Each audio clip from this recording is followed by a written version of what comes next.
You're tuning into Black and White Sports on YouTube. The no-holds-barred truth on sports.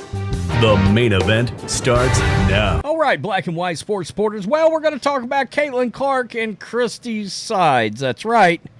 The head coach of the Indiana Fever. Now, we talked about this a little bit yesterday, but, you know, the Indiana Fever are preparing to come back in around 10 days now.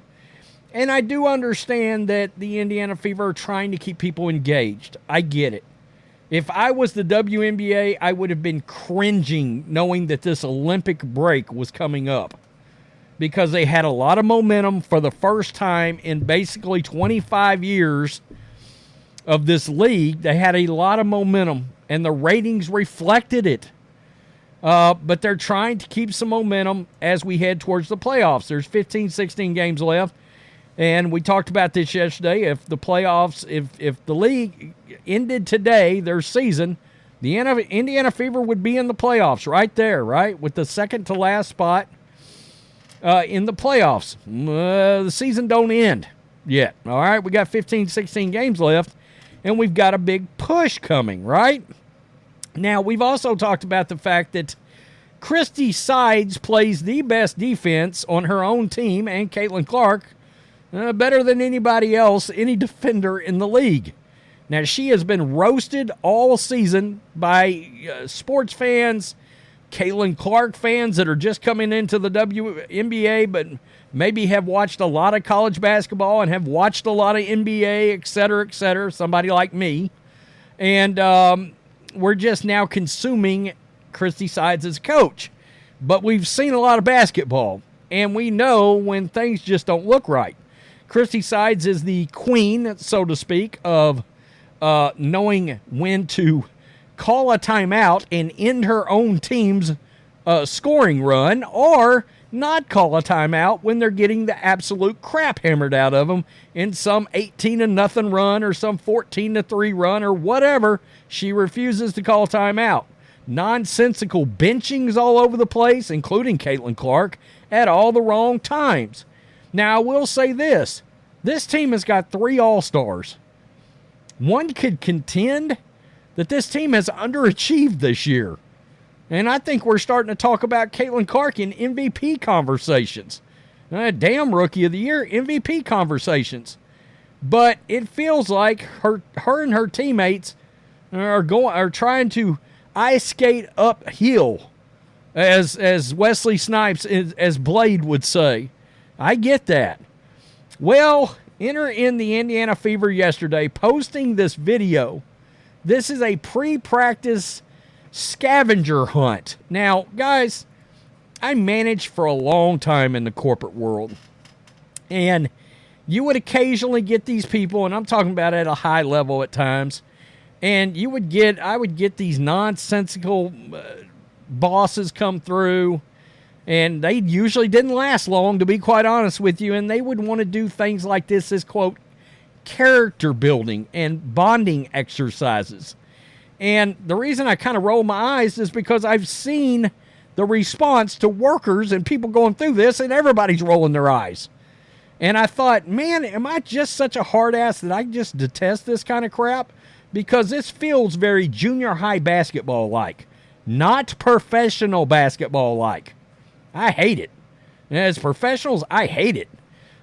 So anyway, I mean, even if it was something as simple as the team watching film together, you know, I mean, work on layups, I don't care. But a scavenger hunt, and evidently, judging by the response, I wasn't alone. A lot of people didn't like this crap. So let's watch this. We're going to do a scavenger hunt today, all right? It's going to be a lot of fun. It's not going to take a lot of time, all right? One team win. I need points. I need them to win. We got last week by a mile. They should have seen the good word. Trouble!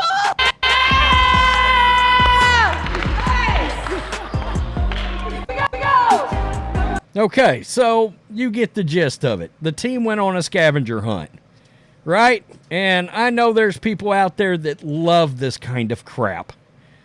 And I detest it. I absolutely loathe it.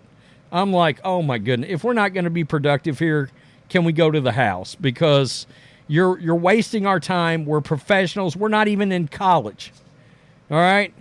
And I'm sorry, Phil Jackson's not doing this crap. Let's just keep it real. I just don't think so. So, some fans, I was not alone in not liking this. And I thought I might be. I was like, damn, am I just a grumpy old sumbitch that bad? No, I'm not. I'm not alone. Please stop it already. These women are professional athletes. Treat them as such. Guarantee you the Celtics are not having a scavenger hunt when they need to work on their pinned down screens to get a shooter open for the last shot of the game / quarter. Treat them like professionals. Hey, this person brings up a damn good point, because we've talked about one of Christie Side's biggest deficiencies as a coach is not being able to draw up open looks for her best player. We've been talking about that all year. Seriously. I don't want to be negative, but I would prefer, quote, how to catch an outlet pass, how to handle the ball and not turn it over. Let's get in condition to run the old ladies into the ground. Stuff like that. That's a good point, too. I mean, work on conditioning, for crying out loud. Because at times it does seem like this team is gassed, and this team's young. I mean, seriously? I mean, games are funny but unnecessary. I rewatched the Seattle game. Fever lost by 2 points and counted the mistakes by the coach. At least 7 of them.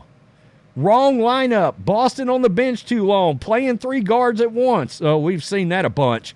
Including Wallace and Wheeler, and playing Wheeler on Jewel was a crime. Work on that. I get it.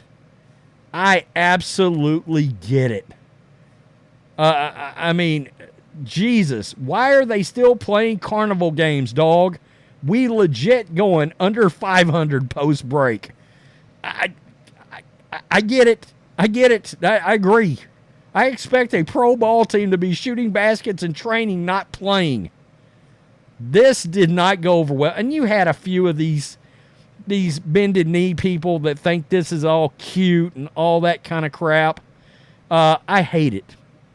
I truly do. And Sides wonders why they were in last place last year. Imagine Steve Kerr doing this when fighting for his life to make the playoffs. How about working on making layups and catching passes? Absolutely. And look, this is one, hey, is pro sports fucking preschool now? I get it. I get it. This was not met with cheers and joy by people that like to watch pro sports. It's just not. And we can end on this one, and this person's right. This is supposed to be professional sports organizations doing this. Coach Wooden would never do this. Coach Phil Jackson never did this. Coach Gino A. never did this.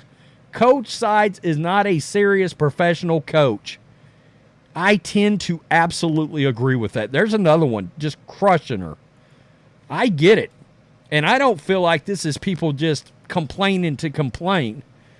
No, this coach and this team has plenty of deficiencies to work on.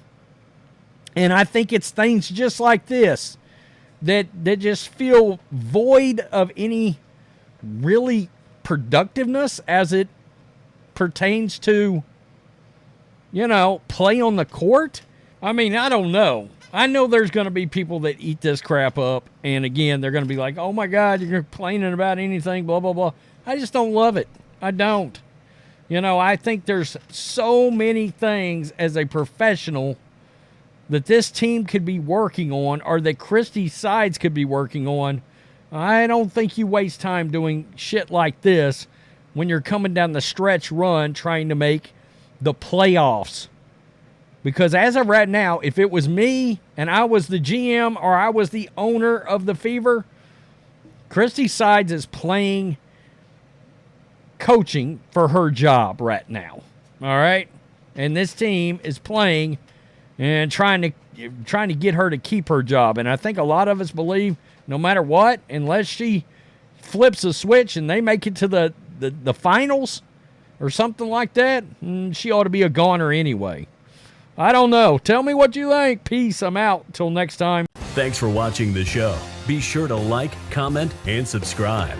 Be sure to tune in next time on Black and White Sports.